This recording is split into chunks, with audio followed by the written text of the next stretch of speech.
I'd like to tell you about the Music Production Club. The Music Production Club is a monthly subscription service I have that gets you new music production tools in your inbox every month.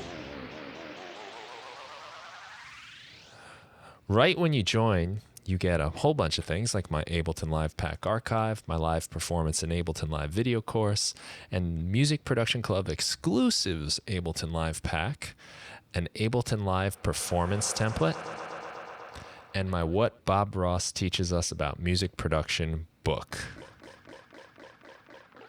And this month, when you join the Music Production Club, you will get Imaginando's K7D analog tape delay plugin. And that's what I'm playing with right now. I'm having a lot of fun with it, just turning the knobs as I speak. This delay is super cool. It emulates analog tape delay, so you get this nice pitchy movement when I change the time. It feedbacks into itself to give you these crazy noises. It's got a nice low pass and high pass filter, so you can tame those noises and those delays as much as you like. It's got a warm preamp to give you some nice analog warmth and beauty. A wow and flutter to give you some inconsistencies in your delays.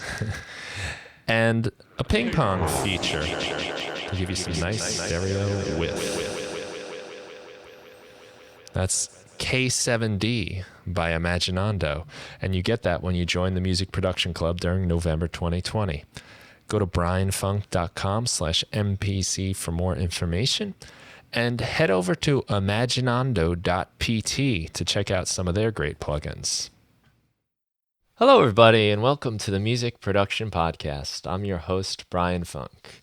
And on today's show, I have Karen Emanuel. Karen is the CEO of Key Production, which is a manufacturer of CDs, DVDs, vinyls, and art for musicians and other projects too. I think you do cassette tapes as well, which is cool. She's the winner of the 2018 NatWest Everywoman Prize, which celebrates female entrepreneurs. And she's been working in the music industry, traveling, doing quite a lot of stuff, and also hanging in there in some challenging and uncertain times, as we are all doing now here in November 2020. And she's got a great story, and I'm excited to learn a lot about how she's put this all together and figured out her way and made a life out of music. So Karen, I'm very glad to have you on the show, and thanks for your time this morning or this afternoon for you, because you're in England, I'm in New York. So thanks again for taking the time. It's an absolute pleasure, and very excited to be here. Yeah, excited to have you too. So maybe I can ask you kind of like how you got into all of this stuff. Like, was music always an interest to you, or do you play music yourself? Oh, let's see, how far should we go back? I was taught the piano when I was a kid, but I'm a singer. I've got a vocal family, and I kind of didn't really realize that until, when you look back at your life. So I had sort of family in jazz bands. Allegedly, my great uncle wrote the Hokey Cokey. My grandmother was a pianist. My aunt an opera singer. So we've got a big musical sort of family background. I kind of started just really liking music when I was a kid, listening to the top 40. Taping the top 40 with cassette tapes. You used to tape your favorite songs. And even as quite a young kid, sort of early teens, I had friends that were in bands. And I think I first went to a gig when I was about 14. So I'd always had that interest, and it really sort of inspired me, I suppose. And then when I got to university, I was able to really kind of follow that passion by going to a lot of shows. And then sort of in my first year, I worked on, they used to have something called Ensign events, and all the students would volunteer to be part of all the shows that they put on. And I went to Leeds University, which was really well known for having really good music. And it's one of the reasons I actually wanted to go there so much, was because they had a great long tradition. So yeah, I'd go and volunteer in my first year at all the shows and just see as many shows as I could. And then in the second year, I actually started booking the bands. So I was booking all the independent bands that came into the university, and booking the DJs for sort of all the clubs in university, and doing a bit of DJing myself. I hasten to add, I don't anymore. It's terrible. So yeah, I guess that's kind of like where it all came from in the beginning. Nice. That's cool because in my own life too, I've seen a lot of the people that were part of the music scene. Maybe they weren't even playing in bands, but they were there, they were enjoying it, they were supporting it. Then they started getting involved a little more and more and putting the shows together. And like now, a lot of those people are the ones hosting their radio shows at the college stations, or putting on their own shows, promoting and doing show posters. And it's just really cool to see Yeah. how like the sometimes like the music scene, like it's not just the bands, it's also like the way the fans come together and they start participating and then become part of it, and then it becomes theirs. Yeah. I love those stories, where It, people are just like doing what they love, supporting what they love, and then building things for everyone. Yeah, it's interesting actually, because quite a few people that I was at university with that got involved in the music side are still there. Hmm. So one guy runs like really quite a big agency. One guy's, well, a couple of guys are still tour managers. So they're, well, probably not now, but they were. One guy's does lighting, so yeah, the passion's kind of started Hmm. there. And then I think, yeah, we just wanted to make our lives as part of that. Yeah, that's cool. That's cool. So that, I guess, ultimately leads you to Key Production. Yeah, ultimately it went via, so something else that's kind of run through my life is the love of travel. And I went traveling for a couple of years after I finished university. I didn't really know what I wanted to do. And then when I came back, I one of my friends sort of said, "Well, why don't you get into music?" And everyone told me at that point that being a woman getting into music, you had to be a secretary, and then you could end up as a PA to the boss. Um, but the thing was, is I thought, actually, you know what? I would love to get into music. I'd love to work in music. And I literally kind of walked the streets, phoning people up, knocking on doors, wrote my CV for the first and last time, and eventually got a job at a place called Rough Trade Distribution. And I started as a receptionist, not a secretary. Kind of wish I'd learned to type though. Um, and I just moved up there very quickly and ended up in the production department. I think it was, they asked me to check some invoices at first. They realized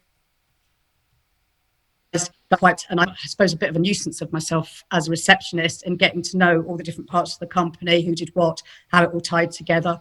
Yeah, asking lots of questions. And so they asked me to do some invoicing, and then someone walked out of the department. They just phoned up and went, "I'm at the airport, I've left." And I got the job in the department, and then worked my way up very quickly there to actually sort of manage the department. And that department was manufacturing CDs and vinyl and print, for all the records labels that were distributed through Rough Trade. And then we had a new boss, and we didn't really see eye to eye, shall we say. And the company itself had kind of overexpanded and was on very rocky ground. So I actually asked to be made redundant. The new boss had actually turned around to me and said, "I don't know, why you've got such a big department. What you're doing should be one person and a computer." Hmm. I don't even know if we had a computer there, to be honest with you. We had telexes when I first started. So I asked him to make me redundant. I left, and that led me to set up Key Production in the back office of a record label that had been distributed through Rough Trade. And I'd phoned them up. They were doing quite a lot of stuff and said, if I can do it cheaper for you, will you do it through me? And they said yes, and they gave me an office. And yeah, that's how I started. There's still a client today. So we Hmm. both survived Wow. the 30 years of the changes of the music industry. That's awesome. And you know, you said you probably made a nuisance of yourself, like asking the questions and finding out how things work. But I think that's Yeah. exactly what you have to do. Like when you're kind of, if you're getting involved in here and now you want to like move and move on and move into different areas, like it's so Yeah. important, I think, to show that interest even, and of course educate yourself. But I've found in my career as an English teacher, I always tell like any new teachers that come in my little story because I think it's kind of funny, where I came in filling in for a woman that was having a baby. So, That was my first job. oh That yeah, the rough trade job was the receptionist was off to have a baby. nice.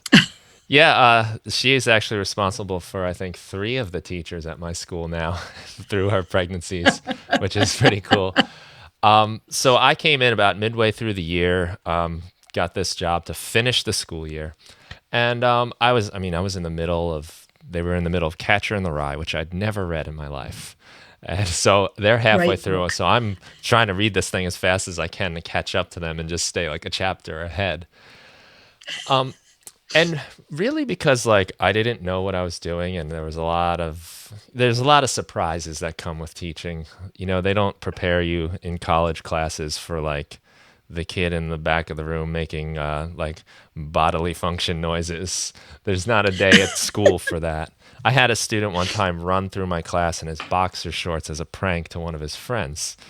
That I must have been absent that day at college because we didn't go over that. I didn't learn that Oh lesson. So boy. I had, yeah, I had to ask for a lot of help. And I think at first I felt kind of like, oh, they're going to realize I don't know what I'm doing and they're going to see that I'm not qualified because that's still something I deal with, if I'm an imposter or not in everything I do, I guess. But I think we all get imposter syndrome. yeah, but what I found was two funny things happened. Was one, I think I showed people that I was really interested in doing a good job and I cared. And the other Yeah. surprise thing that happened was that the people I asked for help, you get a little flattered when someone asks you for help. It's a sign of respect and that they look up to you. And I didn't realize that at Yeah. the time. But when it was time to when they were hiring for the next year for teachers, I had people saying that I was a good teacher and they should hire me only through our interactions. They never saw me in the classroom. I could have been teaching them how to break dance or something all day long. No one would have known the difference. But that perception, you know, which was real, and I think like people pick up on that. And those are the kinds of people like you want to work with. You want people that are interested and hungry and want to advance the company or the cause or whatever it might be. So I think like it's just a point I wanted to emphasize to anyone that's like getting into this stuff. Like, don't be shy about that. Like, let that be obvious that you are a go-getter and you're trying to do things and make things better for everyone. Do you know what? Whenever I talk to sort of college students or anything, or anybody, in fact, I always say to people, always ask questions. There's never a wrong question to ask because that's how you gain knowledge. And I think that's one of the things that has kept me doing what I'm doing is the thirst for knowledge, is always learning, always asking. And I think that's something my parents taught me at an early age. So I was the kid that put my hand up in the class and basically asked the question that every other kid wanted to ask. Right. Yeah. That's so true too. Usually the question you have is on the mind of many others. I think Yeah. that's an important thing to keep in mind too, as far as, you know, with my work with music production and sound design and stuff. I'll get the occasional question through like email or something, and to me, they are that one kid in the classroom that raised the hand that everyone else was kind of embarrassed to raise their hand about. So I try to think about that a bit. Like, okay, if someone has this question, there's probably a lot of other people, or this problem, or this issue. Yeah, exactly. So, you had said something. You were at the Leeds School for partially because of the music program, but you weren't there for music. No. You went to the school for its music program, but not so you could be taking classes in it. No, do you know what? I don't actually know much about the School of Music there, if they've got a School of Music or not. It was because I knew they had really good, they attracted really good bands playing there. No, I did genetics. I'm a scientist. I'm a goofy scientist at heart. Well, I'm interested to hear how that all kind of connects, because I think sometimes the path of life is totally uncertain going forward, but sometimes you look back and you say, oh, yeah, because I did that, this happened and that took me here. I do think that's very, very true.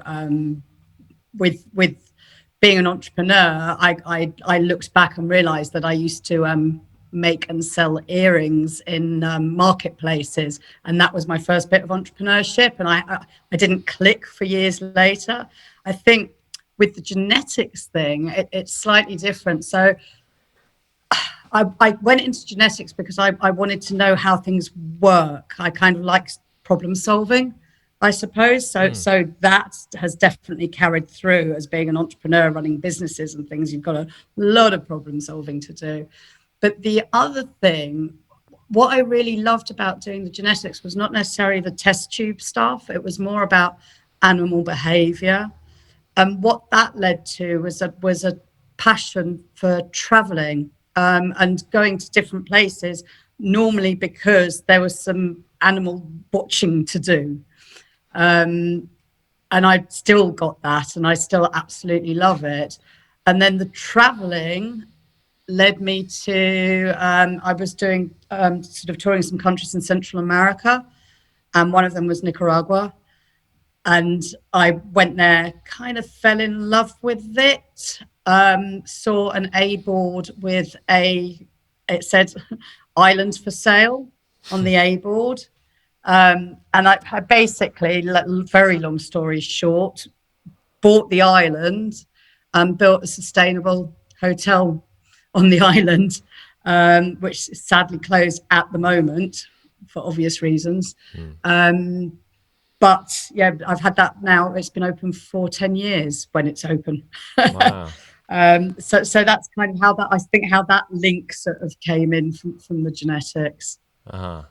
Sure. Okay. That makes a lot of sense. And I think one thing we all forget as humans is that we are animals too. And a lot of our behaviors are pretty clear when you take a step back and compare them to animals. Yeah. We've been to see the gorillas, the mountain gorillas twice, once in Uganda and once in Rwanda. And honestly, it's the most incredible thing ever see. I'm so humbled by the fact I was able to do it. And you just watch them and you can just see us in them. Wow. It's amazing. They're better behaved than us, I'd say. Oh boy. Yeah, I guess like evolution or being advanced is up for your own personal judgment. Some of our advancements are not so Yes. beneficial to everything, which I guess is cool while you're doing like sustainable, like hotel traveling and stuff like that. Yeah, exactly. And to be honest, even in work, I mean, whilst we are physically, making pieces of plastic, that plastic is not throwaway plastic. It's there to be loved and cherished and on your shelves forever. And we talk a lot about like the best sustainable practices that you can do in manufacturing. And we actually sort of, do presentations on it and advise people on how the best way is to do it. So it's kind of like it's something that kind of like runs through my DNA, I Yeah. suppose. Yeah. So yeah, everything's kind of linked. I think, like you say, in your life, you kind of trace it all back. Yeah. Yeah, maybe I can ask you to just kind of tell us a little bit about like key production, how that kind of came about, and that might bring us to some of that others. The sustainability is really cool because you like you said, it's a digital. I mean, it's a physical product now, and I can remember, some of the stages, some of the different like CDs used to come in those big long packages, even though it was the little like compact disc in a square, but like it had those big packages and usually the plastic like kind of anti-theft thing around it, which Yeah. was, I'm sure it's still sitting in landfills all over the world. But before I get too far, yeah, maybe like I'd love to just hear about that, like creating key production and what you guys do. Brief history then. So yeah, back in 1990, it was just me in the office of this client. So we're office based, and we deal with factories all over the place to place our work to actually make the physical products. It was just with what I'd learned at my sort of job at Rough Trade, just sort of use those skills. At first, I was advertising in the back of newspapers, but like the Melody Maker, Enemy, Sounds, which were all there back in those days. It was a very different Yeah. place then. I had no mobile phone, I had no computer, and just a phone that kind of rang that was plugged into the wall. That I used to sit and watch at the beginning, wondering if it was ever going to ring. And slowly but surely, I built the company. I used to go to shows all the time. So I'd be going literally every day of the week, different venues on one night. And I kind of networked and networked and networked and met an awful lot of people. I mean, what's not to like about the music industry? Your networking is done at shows with beers, with like-minded people. It was great fun. And remember, at that time I was really young, so I could party with the rest of them and sort of never stop and still run the business. And by that way, people began to know me. Of course, in business, people kind of prefer to use someone that they've built the relationship with and they trust. So I just started getting sort of more and more work. Again, my second ever customer is still a customer of mine. So those relationships have obviously sort of stayed over the years. And at that time, I think when I first started, it was CD and vinyl based for sure. CDs were huge, and vinyl was pretty huge as well. And then we started seeing, I think the world started seeing vinyl drop off, but we always kept doing it because we tended to deal with the independent companies, and there was always a sort of undercurrent of vinyl, be it with, first of all, dance music sort of kept it going, and then sort of the more independents always had a thing about vinyl. So we've always find when we first started, there were loads of factories all over the UK and huge factories. And I remember we used to use the EMI factory for vinyl, and we were like their biggest, not major client. And suddenly they closed down overnight, and it was just chaos. And sort of things just got less and less. There were less and less factories to use, less capacity. Vinyl was really kind of, it was still there, but it had dropped off. And it seemed to be kind of dying out. And then we got all sort of downloading started coming in. The amount of times I've been told that my business is going to disappear in a couple of years and all the new technology is going to jump over and change it all. And it's not to say that it didn't. There was a period, gosh, there was a lot of kind of things that came at the same time. 2007-8, there was a big crash. Yeah. I discovered Nicaragua, so maybe I wasn't completely focused on key, and of course there was downloading. So the business that had kind of like grown and gone to this top of this curve then started coming down the other side of it. And that was, yeah, it was a really kind of bad time. People often ask me what the worst thing that's ever happened to you running a company. And it was at that point, I had to do something. I had to make people redundant. And because I'd started the company when I was quite young and we were going out all the time, all the people I'd employed were my mates. And we used to go out together all the time and, you know, stay over at each other's houses and all sorts. And I had to make these people redundant. And it was just horrible, really horrible. The people say, you know, like never work with friends or family. And I can see why. I mean, I wouldn't ever do it any differently. But yeah, so the company started going down that curve.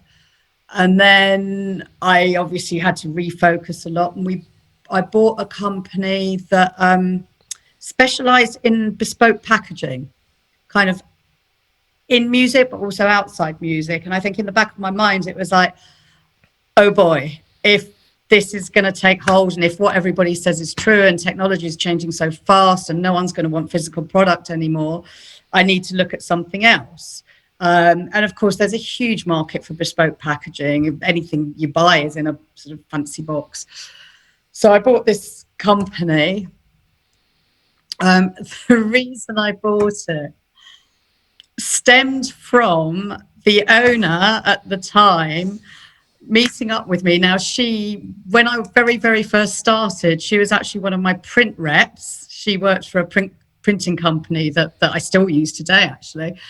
And then she'd sort of gone off on her own, and her husband had set up a company that did the sort of bespoke packaging.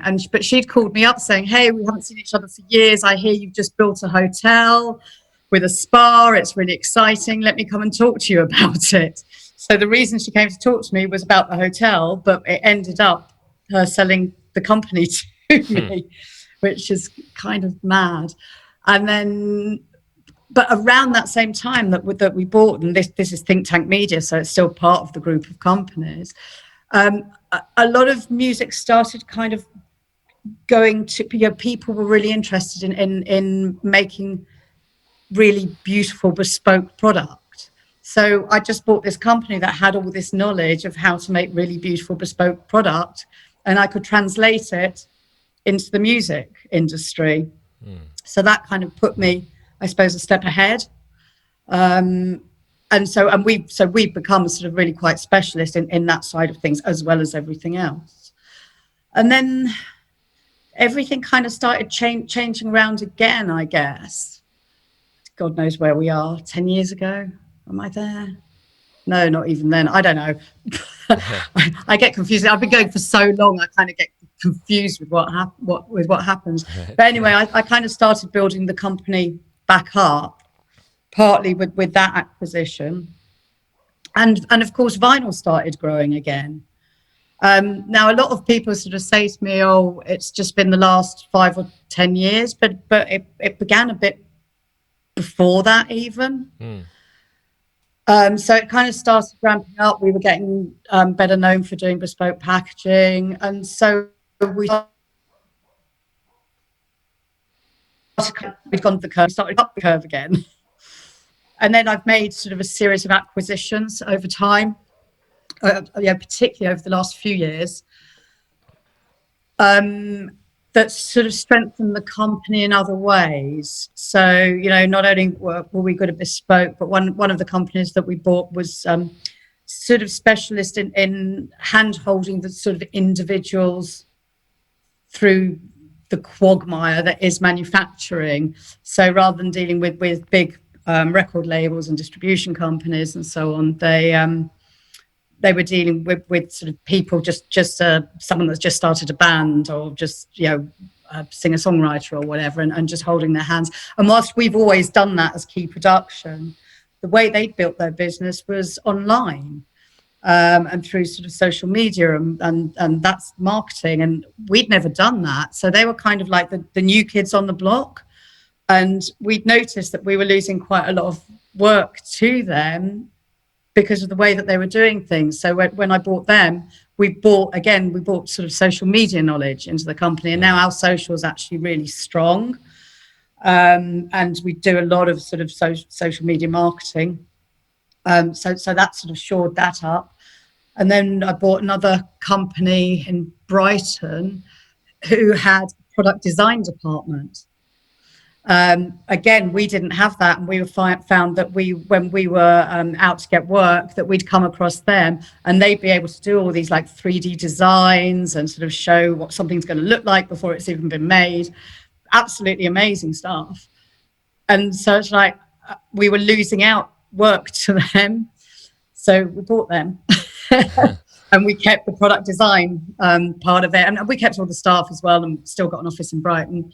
Yeah, so I've kind of like added to the company for it to then sort of become what it is now. But we've added not in a I'm taking over the world type way, but in I want to build a company that's got more to it than other people, so that we can kind of keep stepping one step ahead. And then, of course, during this time, vinyl did absolutely explode and went so crazy that all the vinyl plants that we were using had to add capacity and get new machines. Suddenly there are like 3 companies that are making new machines. That didn't ever happen. The people were getting rid of their machines, and then people are scrambling to find all the machines all over the world. There was a story of like a plant in Africa that had to be disassembled and reassembled again. And then there's all these new pressing plants that have started popping up because, we need the capacity. I mean, it's been great. Don't get me wrong. Yeah. Can be a headache, but it's been a journey. It's been quite incredible to kind of watch the changes. And as I said sort of previously, I think it's the independent sector kept vinyl going throughout the whole thing. So we've always done it. We know about it. We know about its intricacies. But now there's just so much more, and people have realized what a beautiful format it is, the richness of the sound, the fact that you get a great big piece of art to look at, to read, to see who produced it, all of that. So it's been a journey. But having said that, CDs, we still make an awful lot of CDs. I think the market is slightly different in the States to Europe, and we still, I mean, if we've got a release that we're doing a physical release, we'll still make 2 or 3 times more CDs than we do vinyl, even though vinyl's very strong. And people kind of don't realize that. They've almost tried to kill it off when it's not dead yet. There's people my age have CD collections. We're not dead yet. We still want to add to our CD collections. So that's been quite interesting. But one thing that did totally die was the CD single, of course, and we used to press millions of them. Changing market. In my class yesterday at school, we were just doing some grammar stuff, and one of the examples was buying CDs. And we read the example, and a student, he got it right, but then he raised his hand, and he's like, "What is CD?" I was like, "Oh, we're here. We've arrived." Like and there were a couple of kids that didn't know what they were. And I found that like one of those moments where like, oh, okay, here we are. It's one of those moments where you feel your age a little. For me, like my that's CD, terrible. Yeah, my CD collecting kind of ended with my iPod, where I was mixing all my, ripping all my CDs down to how we used to have to put them in the computer and let them convert to MP3 or whatever. And after I did that, I was listening to my CDs less and less, even though I knew they sounded better. But it was just that convenience factor was so huge. And it was also around that time where I started buying vinyl records, because I was sort of like, if I'm just going to put these CDs in here, with this little book, and I have my collection in an attic right now, I got into getting the records, for the sound quality, for the artwork. And I saw that trend in a lot of my friends too. I think what sort of happened was, since we used to just get our music from the radio and MTV, and that was kind of what everyone did. But once the internet came out, you could really go into your little corner of the world and pick out your obscure style of music from that rare artist out somewhere far away that no one's ever heard of. Yeah. And I think people that were like really into music got into digging that stuff out, but maybe people that are more casual listeners, they don't mind just having their MP3 player or their streaming service. But getting Yeah. that physical thing is so exciting, and it forces you to sort of sit with it more, pay more attention to it. Exactly. And I think the internet and physical can work hand in hand. It's like you trawl through the internet and you're finding the obscure things. And then I think with people, with humans, they want to connect with something, Hmm. and they tend to want to connect with something physical that they can touch and hold. And Yeah. so they'll find the artist, and then they become kind of like part of it. It's been interesting. I mean, you'll probably speak about this in a bit, but during COVID, we found that people seem to be buying more physical. First of all, it dropped off and everyone panicked. But what the pattern that I've seen, without, remember, we're at the kind of cold phase, is that people are placing orders for a product, and then they're coming back a week later and having to ask for more, because they didn't think that there would be that many people wanting to actually have the Mm. physical. So it's actually seems to have gone up as people, obviously music is essential, and people want to have and hold it, which is again not good COVID, but kind of good for the physical buyers, well, physical marketplace, really. Yeah, I can understand that. I mean, I think in the beginning everyone was afraid to do anything. So Yes. now, whether we've been inside for long periods of time, or I think that appreciation for the thing is up. I can understand why that would happen. Certainly. Yeah, and I think, and it's also probably the reason that the sort of really fancy bespoke box sets that tell a story of someone's sort of life and career, again, that people really love that stuff. It's like a coffee table book, but in music. And we've seen that market sort of growing as well. And cassettes, you mentioned cassettes at the beginning. Boy, did that surprise me. Yeah, me too. But And it's we it's that go on. sound. That sound is there's something just amazing about the analog sound. And cassettes are different than vinyl records in their own way, and the portability of them. I often will record my mixes to cassette tapes, or I have a reel to reel. I have a VCR set up here too for that as well. Wow. I mean, they all just have like a kind of cool, weird character, and Yeah. you just there's something about the way it just jumps out of the speakers off of those mediums. Yeah. I mean, it was interesting because I've sort of, done a bit of kind of background research, because I've been asked to speak about why people want cassettes Hmm. again. And what I found quite interesting was it's a lot of the younger kids. And I asked some of the younger kids in my office, and they go, "Oh yeah, I love cassettes." I'm like, why? And they said because it's retro, and there's a really nice retro feel to them. They're kind of like almost lusting after something that they never had, and that they really like, and and they're Instagrammable, and they're, like you say, they're portable. So when you go to a show, you can stick it in your back pocket and take it away, and then have that something that you can relate to the band or the artist with. But yeah, I found that really interesting. Yeah, and it's not going away. I mean, at first I thought it might be just a little fad of people wanting something Yeah. different, but no, we're continually doing more. Hmm. They nearly ran out of cassette tape at one point. I don't know if, presumably you might have known that. Well, I still have a lot of the blank tapes. I Part of the reason I do this is to get kind of a degradation in character. So I'm happy to like record over the tape hundreds of times just to get that kind of like wash that happens. It's undesirable, mostly, but in making sounds with character and personality, sometimes like the ghostly echoes of the old recordings kind of bring this like mystery and charm to the sounds that I'm making. Brilliant. I love it. Yeah, You don't but have an 8-track as well, do you? I have no, I have a reel-to-reel 8 track. Yeah, which I love. That's one of my favorite things. But no, I was never owned an 8 track or anything.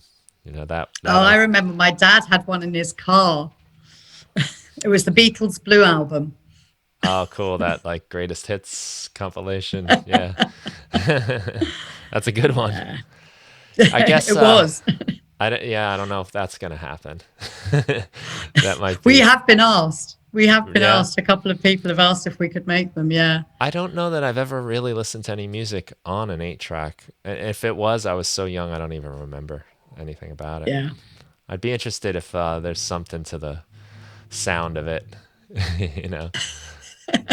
I'm going to set you off on a mission now, aren't I? It's not out of the realm of possibilities. But yeah, there is like I understand why the kids would get into that actually. I mean, for one, like all things 80s is kind of hot right now. If you look at the fashion, like when I was in high school in the 90s, like for instance, like everything was baggy and low to the waist. Even the Yeah. boys, the girls, everyone. But now, like the pants are coming up again. Like, especially on the girls, they're like above the belly button pants, and tight. Everything's tight. Like the guys aren't wearing those baggy, giant Jenko jeans that they were wearing back in the day. I'm And I'm so glad. I always want to pull them up. yeah, yeah, yeah. Sometimes you God, that makes me see so old. more clothing than you want to see, the undergarments. But yeah, I just think that whole like retro thing is happening pretty big with the 80s and the kids, and the cassette tape is such a symbol of that. It Yeah. it's it's a symbol, if nothing else, just that design. And I haven't seen any kids coming in with their Walkmans yet, listening. But I wouldn't be surprised if there's someone in the school doing that. Yeah. Well, that I mean, that kind of makes me happy. I always say to people, I think actually got stuck in the 80s Hmm. because that's when I was at university and listening to all the music. So that's the music that kind of still really resonates with Yeah, me. I was a goth. I just wore black the whole time. I had dyed black hair, spiky on the top. nice. Luckily, no pictures. Yeah, right. Oh, you can't get away with anything now. All your awkward phases are documented forever. No, I'm so glad I didn't grow up now. Oh, me too. I don't envy uh, this when I see the lives of the students or the younger kids, or my nephews even are 9 and 14, and it's just there's so much coming in all the time. It was so great when I was young to go home. If I'd been getting made fun of, picked on, or insecure about anything, or drama at school, I could go home and it'd be over Yeah. at 3 o'clock. It doesn't go away anymore. It follows you, and it probably even evolves more on the internet than it even does in person. It Yeah, I would imagine. can be really tough, and yeah, they go through complicated things that I don't even know how I deal with as an adult. No, me neither. Me neither. Not that I feel like I'm an adult still half the time. Yeah, I'm like fooling everyone right now. They don't know it yet. Get back to the imposter thing. Yeah. Yeah. I mean, I've honestly, yeah, definitely had imposter syndrome for the whole time. I didn't call myself an entrepreneur until, quite late on. Mhm. Then I realized, actually, you know what? I think I can. Yeah. Oh, I get that. I Kind of always nuts. kind of feel like like something like an entrepreneur is, it's not like an award you receive, or, well, although you have, but I mean, like, it's not like you get the certificate. You're now an entrepreneur. You're now a musician. You're now a producer. You're now Yeah. a, a teacher. You get a certificate, but um, still, sometimes I sometimes lay awake at night and say, like, "Wow, how am I trusted with this responsibility? Who am Well, I?" do you know what? Me too. It's like Yeah. I've got what 58, 60, something like that staff who I who are just the best. I mean, they're the ones that have built the company. Let's Mm, face it, they're the ones that that keep the customers, that now build those relationships and everything. And I kind of sometimes I have to pinch myself. Oh god, that's quite scary, isn't it? yeah. Oh, sure. Yeah. And your only test of getting there, or qualification, is just that you're doing it. It's not like anything so official, Yeah. which is cool. So it takes a lot of, I think, belief and fighting a lot of self-doubt, I'm sure, to get there. Yep. Can I ask you, since I mentioned it, a little bit about the Everywoman Award? You sure can. I think that's a pretty cool distinction. What would you like to know? Well, so this is, if you know, maybe you can fill in the blanks for me a little bit, but this is an organization that's celebrating like women in business and female Yeah. entrepreneurs.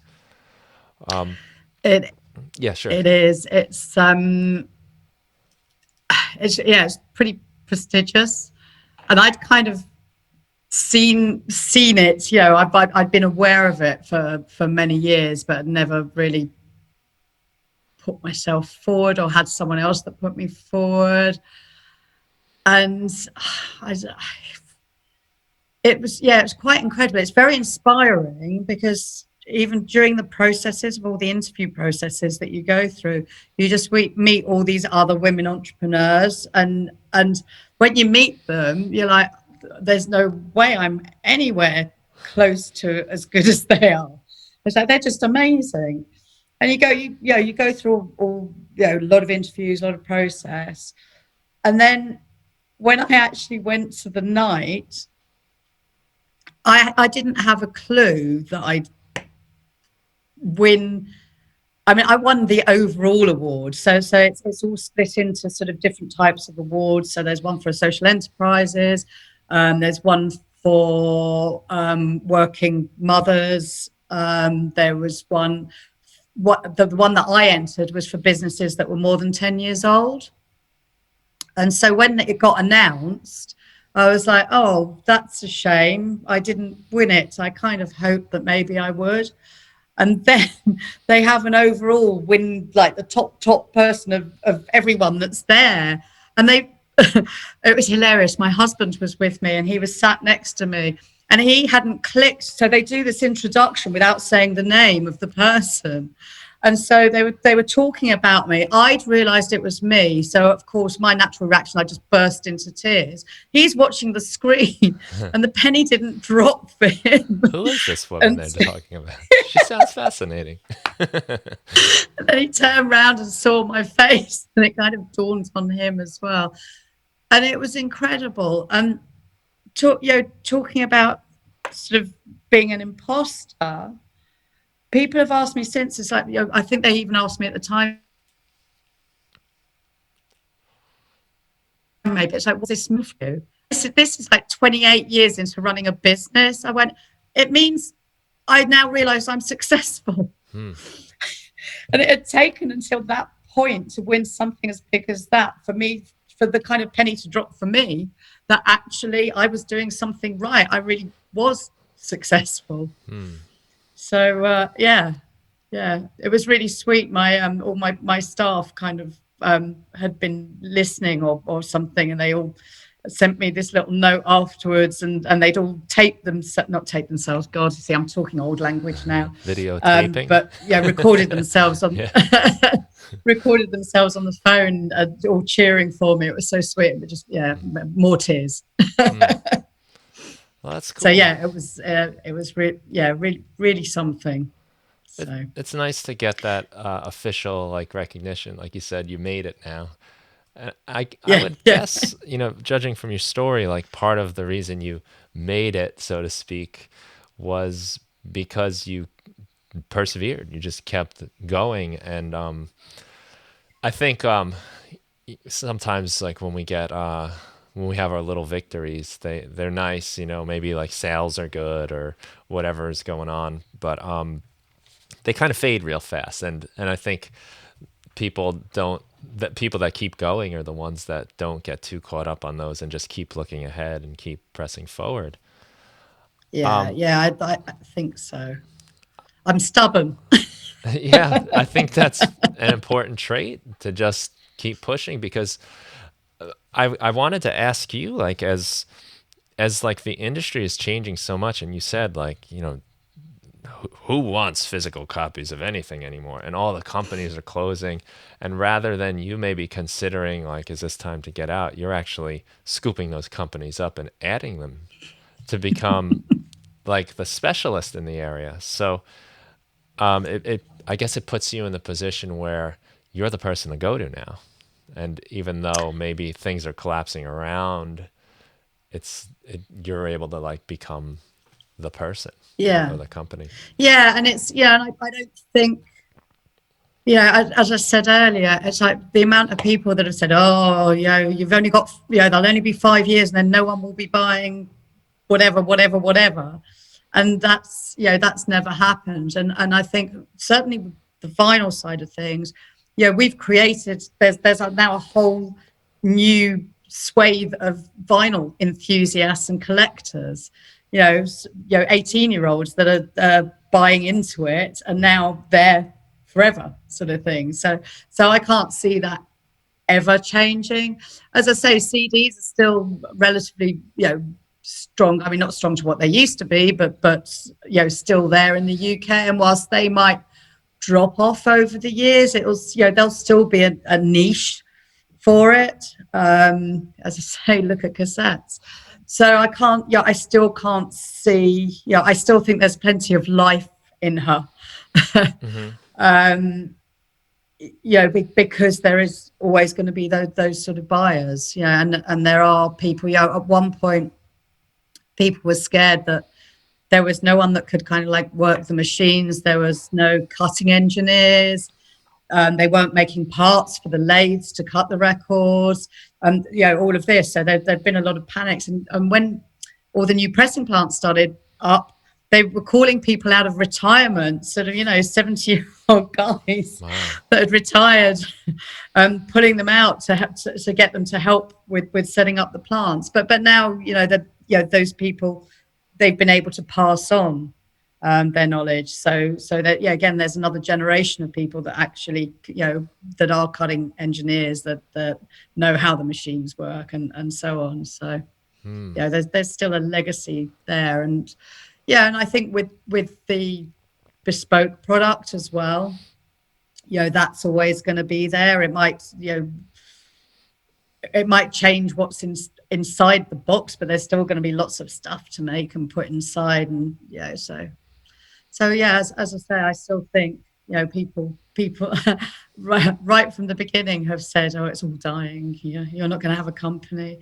In fact, at one point, the bank said this to me. I don't bank with that bank anymore, and it was just when I was building the. They answered, "We're not going to lend you the money, even though we said we were going to lend you the money. We're not going to lend you the money now because basically your business is going to disappear. No one wants to buy records Wow. anymore. So you're not this. I'd never borrowed a penny off them, and I'd been a strong business for up until that point. And they said that to me. So I was like, okay, I'm going to go to a bank that wants me, Hmm. and I'm still with that one now. I see it like the So. loyalty is a theme in your story, which is nice. Do you know what loyalty? It really, really is, and that's customers. That's my staff. I've got two staff have been with me for 25 years, two have been for 20, about six are on 18. So yeah, and customers as well. As I say, we've still got the customers and myself, the suppliers that we use as well. Yeah, relationships, loyalty, knowledge, really important kind of backbones of the company. Yeah, and loyalty to the technologies even. Yes. Yeah, Or just call me old fashioned, why don't you? well, I think that's maybe a way people might have looked at it, but it's I think it's a really good service though too, just for like human culture. I love ancient Egypt. Like I was watching a documentary last week about like they're discovering all these new tombs and underground. Oh, my friend directed that. Was this it was a Netflix one just recently? Was it Netflix? Oh, I don't know if it was I Netflix. forget the name of I the can't show. remember. I thought it might have been Nat Geo or something. I can't remember, to be honest with you, but he's It's definitely. possible I've seen that too. I find it so fascinating, but one of the things that like kind of comes up over and over is like they might have like their language for one was a technology that we lost for the most part. So many ways of doing things we may have just lost. Even just the construction of these buildings and these pyramids, we don't really know how they managed to do it. And I think Yeah. probably a lot of techniques and ways of doing things got lost. And I think we're seeing that now in our culture with the internet, with things being digital, that a lot of things that we've done for generations, hundreds of thousands of years even, are slipping away. Yeah. So it's interesting that what you talk about how like the actual parts are missing and then the technicians, to bring them back in, like someone that actually use it. It's nice that you were able to help save that and preserve that way of listening to music, all Yeah. aspects of Well, that technology. yeah, I'd never really thought about it like that, but yeah, you're right. It is, and it's really lovely to be part part of something that you love, which I think is another thing that sort of really keeps me going. I mean, I pick up a product and just feeling it and looking at it and seeing how it's been made, and when it's especially if it's a beautifully packaged thing, that still sort of sends shivers up my arms, as does listening to like a new band that I really like. It does the same thing. It's it's still all there, that kind of tactile excitement. Well, I think It's if probably what's kept me going. Yeah, well, I think if you and maybe a select few other people that stuck around in the business of digital music, I keep saying digital, physical music, if you would have maybe listened to some of those voices telling you to get out of it, it's possible we might not have those mediums anymore. Wow, I again never really thought of that either. Well, I'll be sticking with it. Yeah, I do. And keep buying records. But how did you decide to stick with it? Because I mean, I'm sure your whole life and your finances and everything is wrapped up in this business that if you were wrong about doubling down on it and sticking with it and acquiring other companies, you could have been in a very difficult situation. How did I you, try not to think of things like that. yeah? I guess like what do you say to people? Well, how did you justify that to yourself even, like, because it really did seem like for a little while there, you know, everyone was panicking in the industry, especially once file sharing started in the late 90s all the way up till the iTunes store opened. People were panicking about what was happening. They were, and I have to say the music industry was very slow to move with all the technology happening. It was like turning an enormous ship I very slowly. think they were trying to I think they hold stuck the their head in ship. the sand. They were Yeah, in little yes. lifeboats trying to push the ship. But that's like a thing we all have to do, um, is decide to either go with the change, or, you know, you can't always fight the wave of what's coming. no, but I think because I was possibly partly because I was in a niche of the industry already. So I was serving kind of like the independent side of things, that they were still very much, realizing that there were still people that wanted to collect. There were still people that wanted to touch and feel. And so, at that time I was part of a niche. So, Right. you know, I could still see, I've got a lot of competitors in the UK. There's quite a lot of people that do what we do. And so you can see, there's still the work there. And if it's still there, and I can see it's still there, and I talk to all of my clients a lot, and you talk to the factories a lot. And whilst there is changes, you kind of try to go with the changes, and then try to constantly we want to be better, we want to be the best. And so I can still see that even if things do sort of downturn a bit in general, that if we keep being the best, then it won't be us that downturns. It will be other people, and then we can sort of keep as we are, or indeed even sort of still keep growing. What made me stick with it? I don't know. This is what I know and I love, and I know we can do well. And I'm just, well, it's strange, isn't it? Because you talk to a lot of entrepreneurs and all they want to do. I mean, I've known people, they have several companies and they just sort of build them up, sell them, build the next one up, sell them, build the next one up, sell them. But this has just been part of my kind of my life, really. Um, and long may it continue. Well, I guess I could see how having these relationships specifically help you realize that there are still people that are interested and passionate about that and the presentation of their work. And since you have that relationship, you know that if you were sitting on a high tower somewhere just looking at the spreadsheets, you might say, okay, it's like time to go or something. But knowing that that is still there, I think is important. Yeah. I mean, I think, I sort of have this discussion quite a lot, that an artist, when they write songs, they write, it's like a story. And they want their songs to be kind of listened to like a story.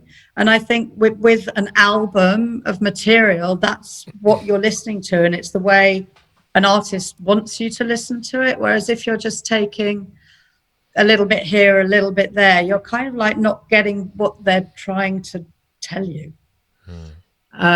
So, and I think a lot of artists feel that way, and a lot of people that buy the music feel that way as well. So that kind of format of an album that you want to sort of be part of is always going to be there. Well, I hope so anyway. I think so. I think those are the songs of mine I like the best, the ones that where the world of it kind of comes into focus and the story of it, and it has all these different ways of interpreting as I get, as we spend more time with the music, you kind of, even your own songs, they come to mean different things to you in different times. I think that aspect of music is really important. And I've had some people on the podcast that deal with like artificial intelligence and algorithms that are able to write interesting music and break down music into like categories and this and that. And the conclusion I've kind of come to is if you ask the question of like, are machines going to take over music? Is the computer going to?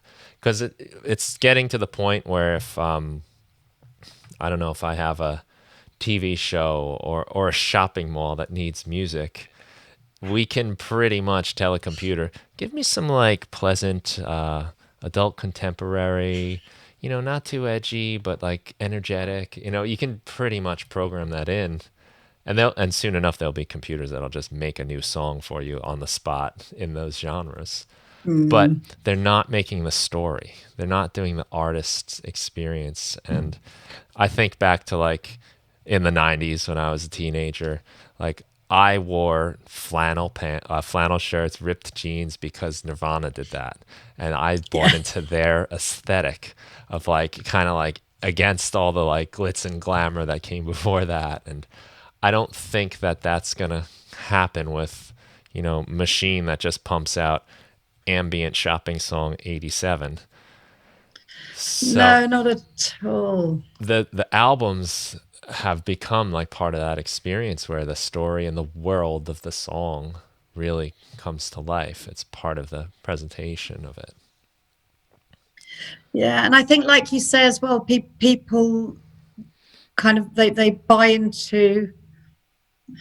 I don't want to say the band as a brand because that sounds really markety speaky, but it's like, you love the band, you love what they stand for, you love what Yeah. they're speaking about, you love what their music means to you, and like you say, and then you want to start dressing like them. It's like when I was a goth, Yeah.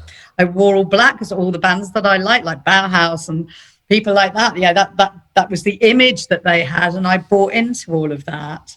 And I think, you know, that's still going to be there. I mean, I must admit, I went to a talk and someone was talking about all those programs, and I kind of went cold because it's scary about what can be done. But Hmm.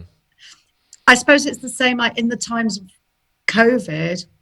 You can't go and see live music, and it's great what people are doing on the streaming, and and people are actually getting to see performances live, but nothing will beat being there Yeah. and seeing that band, and letting it get under your skin. Yeah, there's nothing in this world that can beat actually being there. So yeah, please let it come back. Well, yeah, it's been really cool to see like a lot of these performances at home, and you get to see the artist in that intimate new way, which I think adds Yeah, to that story again of yeah, who me they too. are and makes you into the music more.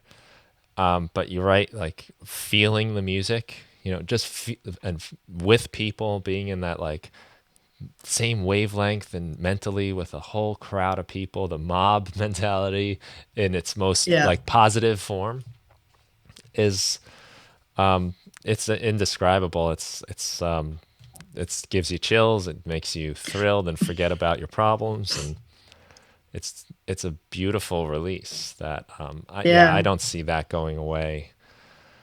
Even if Neither we do have I. to, I'm getting chills thinking about it. yeah, I know, me too. Just to like go to a show and be around people and just strangers. Yeah, this is great, isn't it? Yeah, we love it. And I think what you said too, like you just get into the artist so much. I can show you my current obsession, uh, the Cars. Oh wow! I think I said on Brilliant. one of my last podcasts, the only band I care about anymore are the Cars. It's just what I've been listening to lately so much.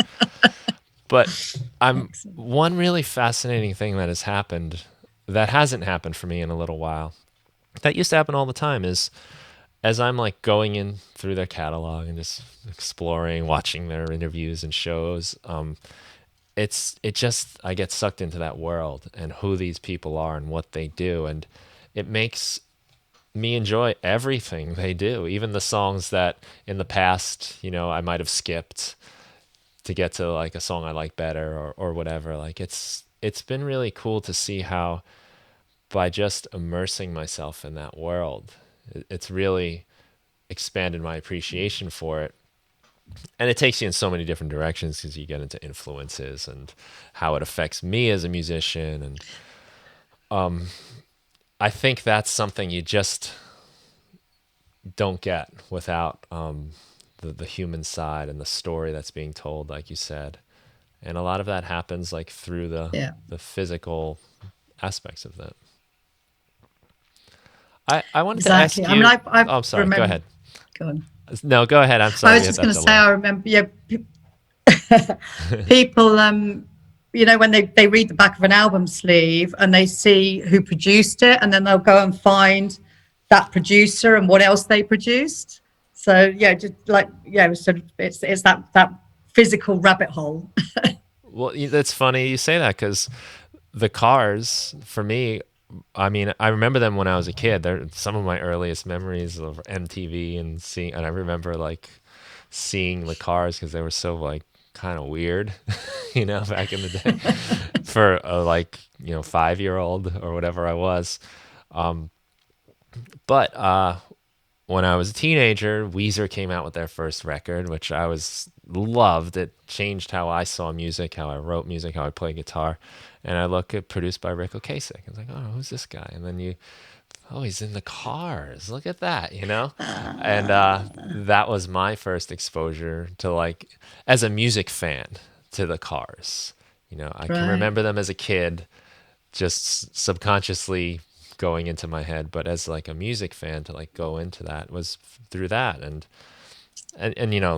those webs and those roots go back so far into so many different directions. And that's, I don't see that in, like I said, like AI, soft rock, you know number. It almost feels like the Twilight Zone a little bit, when you think like, but I'm not trying to like say anything bad about those technologies or what's possible. And, in some applications, great, you need that little, generic type of song coming out. Generic, I mean, not in like a disparaging way, but like in genre, in that style. I wanted to ask you, if you've seen any interesting new like presentations of people's work. Like, are they putting out, is there some example maybe of like some album artwork or packaging that has, I'm sure you get to see a lot of really cool stuff. We do get to see a lot of cool stuff. Is there anything that's being done that hasn't been done before? Not so sure. Um, the types of colors we get on vinyl is amazing. Yeah, okay, the record itself. All the different splatter, or you get all color in color. I don't know if you've seen the Flaming Lips new album. It's No, I just, haven't. oh god, it's just amazing. I'd run down and show it to you, but it's with a photographer to be photographed at the Okay. moment. Did you So all guys the, produce that one? yeah. Oh, so that's so cool. The Flaming Lips are one of those bands too that you go into the world of the Flaming Lips. Yes. Um, yeah. So yeah, I suppose all the different effects that you can get with vinyl is brilliant, and we keep doing, yeah, just different ones, and they kind of like match the art on the sleeve. And I suppose there's that. We did something for the Super Furries where we actually put pieces of like acrylic fur into a record. I mean, it's not the best sound, shall we say? And then we've done some liquid filled vinyl as well, Really? recently, which just looks amazing. So yeah, kind of things like that. And then with the products, we've done a few like pop-up sleeves, which I just love. I think it's the child in me. And then we did, God, I can't, the name escapes me at the moment, but we've done an album where you kind of, it had some inserts in it, so you could actually change the front of the album cover. Uh-huh. Yeah, choose one that you wanted at the time. Um, I really love people that use different substrates and boards. So there's a board called Miri board, which is like a mirrored board that gives amazing effects. I just love stuff on that, but that's just because I like shiny things, I think. Yeah, so kind of lots. There's going back to the sustainability thing. There's a lot of people are using what's called an eco mix in their vinyl, which is kind of like the offcuts of records that have been made that get reground down again. And so you just get a potluck color. So you don't know what you're going to Oh, get. cool. and every single record's a little bit different. So yeah, that's pretty neat. I like that. One thing that I can see that might happen, and I'm quite excited about because I've just recently seen a demo of it, is with technology to be able to kind of put your phone pointed at an album cover, a bit of the art, and then get a kind of like 3D image pop up, like a hologram image pop up with the artist sort of saying something or doing something. So I think that's to come. As I say, I've kind of seen that technology, and I think that would be quite exciting to be able to do. So yeah, and then just all the, I suppose all the boxes and just the people's ideas of what they what they can do to put in them. So one of the things, it's a few years old now, but Black Sabbath did a cross, like a Black Sabbath cross on the chain, which was actually a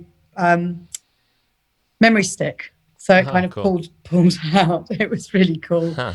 Yeah, and just kind of crazy things like that. We people have been recreating things from the 80s, say. In another box, they did. Someone did a like an. Remember, you got like annuals of like comic book annuals at the end of every year. So they did something like that. So it's just people using, I suppose, their creativity to give the fans something that's quite sort of different and exciting. We did another one with, gosh, we've done a box set in an acrylic box. That was really amazing. Yeah, just all sorts, using different substrates, Yeah. different ideas, putting different things in, and just letting your creativity run away with you. We did a series of it was a horror box set, and it had kind of like a like an eyeball in it. And yeah, and postcards and things like that. So it's just just God, I get so excited, don't I? Well, I think you need that excitement, right, to be doing this. And it's nice that, Yeah, I like people pushing the boundaries of creativity, of what you can do in a package with the yeah. substrates that you're using, and yeah. So yes, I've seen a lot. I always got to mention the Nick Cave Push the Sky Away. Again, it's a few years old, but in one the sort of deluxe edition, there was we had a notebook that it was his notebook that he gave us, that was all his musings and sort of writing songs. He had lots of stickers and stamps and things like that in, and we recreated it absolutely exactly. I think even down to the coffee stains on it. And sort of doing that was an amazing project to Oh, work on. wow. But as I say, that's also sort of quite a lot of years old. I could get one of the girls on here. We have a couple of we call them gurus, who do all the sort of in-depth sort of special packaging things, and they could just come and talk to you for hours. Oh, that would be Maybe we'll fun. get one Yeah. of them on for you. Yeah, yeah, that would be pretty fun. I'm pretty interested in that idea of just interesting new ways of presenting albums. I did when I made like my first solo record, I was making CDRs myself, and I did I made like this like kind of image and had it printed into like a sleeve for a CD, but for all the CD labels, you get like the printouts, the sheets of stickers you can put on the CD themselves. It's going back a little bit, I guess. But what I did on those printouts, rather than print on them, I did Yes. watercolors on them. So like each CD was just some different thing, and it Nice. was like part of a picture sometimes, and then I numbered them all. And it was so fun to like have this thing where someone would get the CD. I'd be like, "Oh, open it. Let's see which one you got," And it made it like this fun thing where it wasn't just like whether printed out off of a computer printer and stuck on there. So I've Yeah. always really No, we're enjoyed doing that. we're Yeah. We did yeah. one So, sorry, once. I was just remembering. Yeah, we keep getting that delay, right? Go on, you go.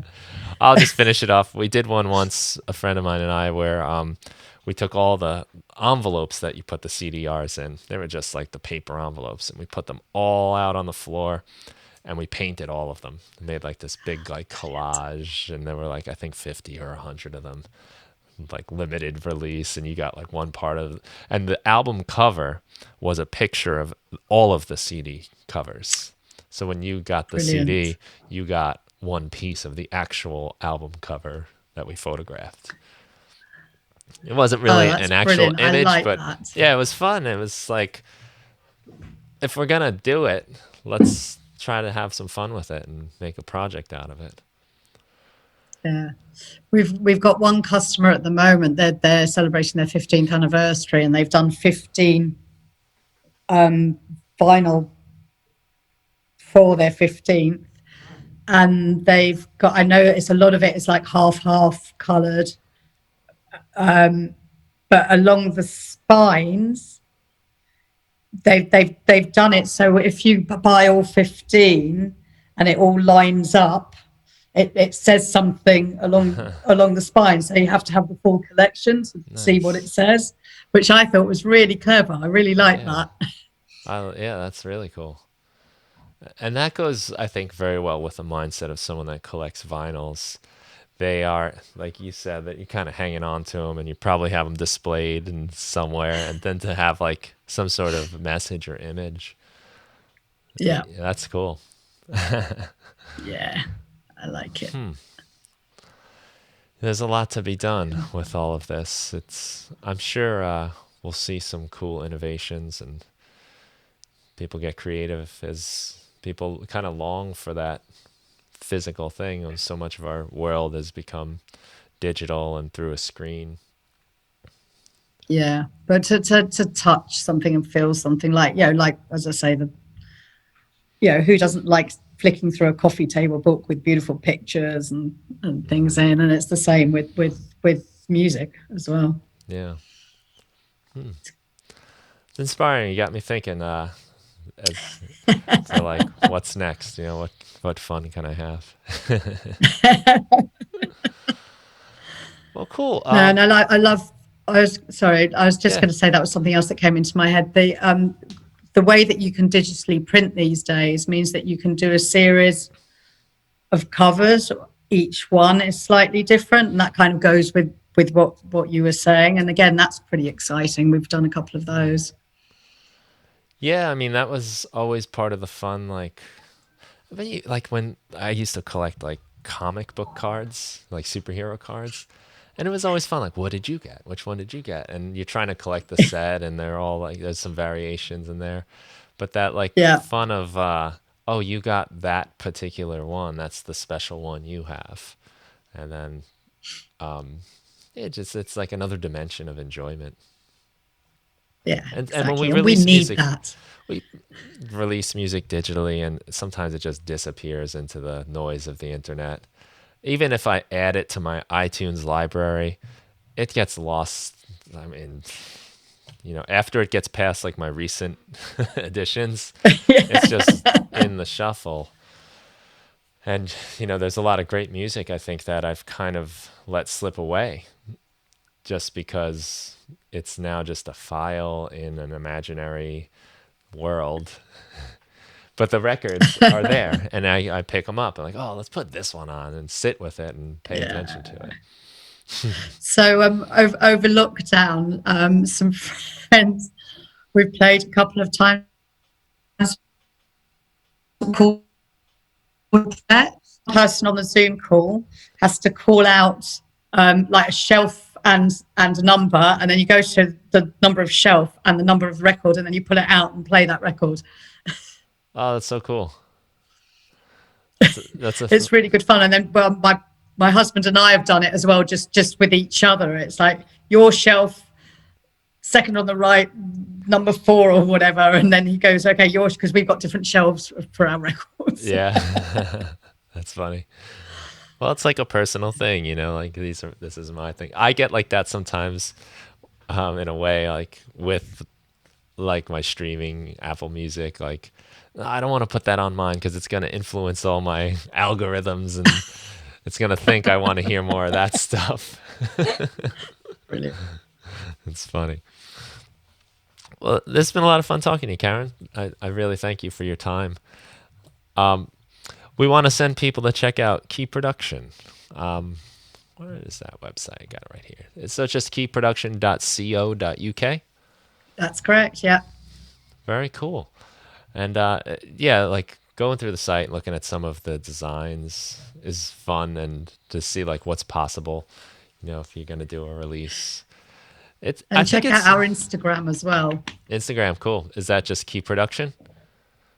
Or Oh, is that, I assume so. Yes. it's connected to keyproduction.co. It's Key Space Production.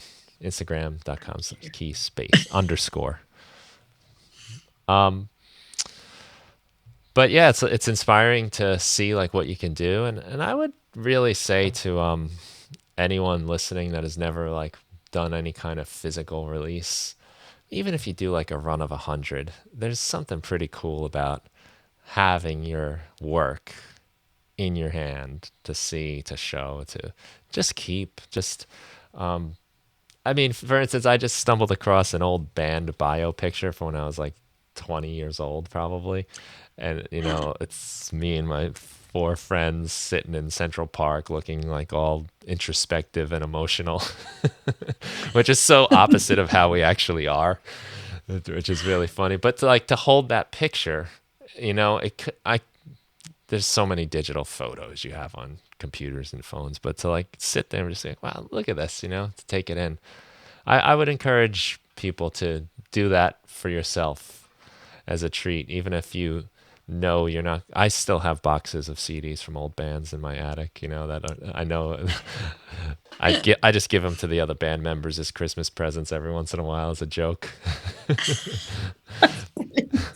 But we've all got like boxes of these old CDs, but it's pretty awesome anyway to have that. So I might, maybe if you're looking to treat yourself and your fans.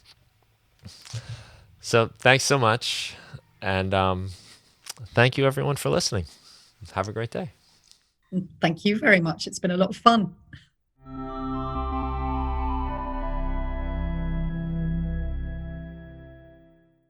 If you liked what you heard, please consider leaving a review wherever you get your podcasts.